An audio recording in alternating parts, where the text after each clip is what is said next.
நமது முன்னோர்களினுடைய கிராம பழமொழிகள், அதன் வாயிலாக மருத்துவத்தை எதிர்கால சந்ததிகளுக்கு அவர்கள் சொல்லி வைத்தார்கள்.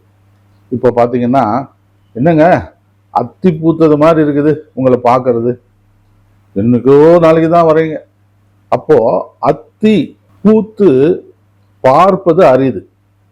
அத்திக்காய், அத்தி பழம் எல்லோருக்குமே தெரிந்தது. ஆனா அத்தி பூக்குமா? பூக்காம எப்படி காய்க்கும்? ஆனா அந்த பூவை பார்ப்பது அரிது. அத்தி பூத்தது போல.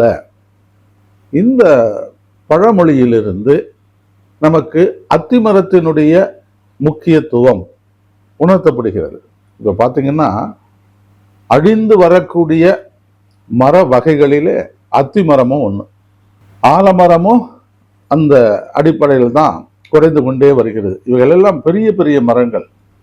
அத்தி பூத்தது போல அழிந்து வரக்கூடிய மரங்களை பாதுகாத்து நம்முடைய எதிர்கால சந்ததிகளுக்கு அதனை நாம் விட்டு செல்ல வேண்டும். அந்த காலத்துல பாத்தீங்கன்னா, அத்தி மரத்தினுடைய வேர் பகுதி மண்ணை பறிச்சு அந்த வேரை கொஞ்சம் செதுக்கி விட்டோம்னா ஒரு நீர் கிடைக்கும். இதற்கு அத்திக்கல்லுன்னு பேரு.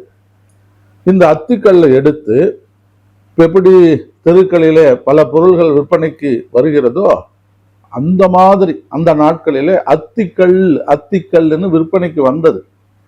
இந்த அத்திக்கல் எதுக்கு பயன்படுத்தினாங்க நம்ம முன்னோர்கள்னு பார்த்தோம் அப்படின்னு சொன்னா, பெண்களுக்கு மாதவிலக்கு காலங்களிலே ஏற்படக்கூடிய பெரும்பாடு அப்படின்னு சொல்லக்கூடிய அதிகப்படியான உதிரப்போக்கு இருந்தா இந்த அத்திக்கல் சாப்பிட்டா குறைந்து விடும்.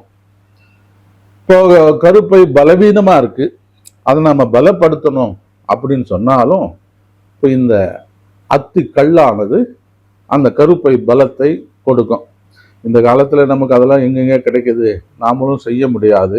அப்படி சொல்லக்கூடிய நேரத்துல இன்னைக்கு அத்தி பழம் கிடைக்கின்றது. உலர்ந்த நிலையில நாட்டு அத்தியாக இருந்தாலும் சீமை அத்தியாக இருந்தாலும் துவர்ப்பு குணம் கொண்டது. அதிகப்படியான இரத்தப்போக்கை தடுத்து நிறுத்தக்கூடிய துவர்ப்பு தன்மை அத்திக்கு உண்டு.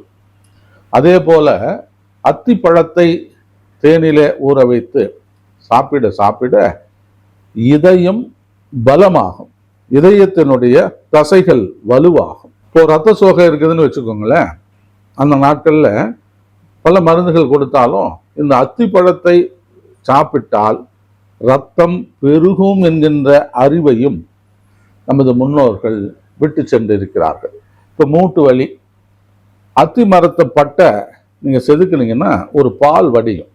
அந்த பால்ல ஒரு சின்ன ஒரு காட்டன் துணி வைத்து நனைத்து அந்த அத்திப்பாலை எடுத்து மூட்டுக்களிலே பற்று போடக்கூடிய வழக்கம் இருந்துச்சு.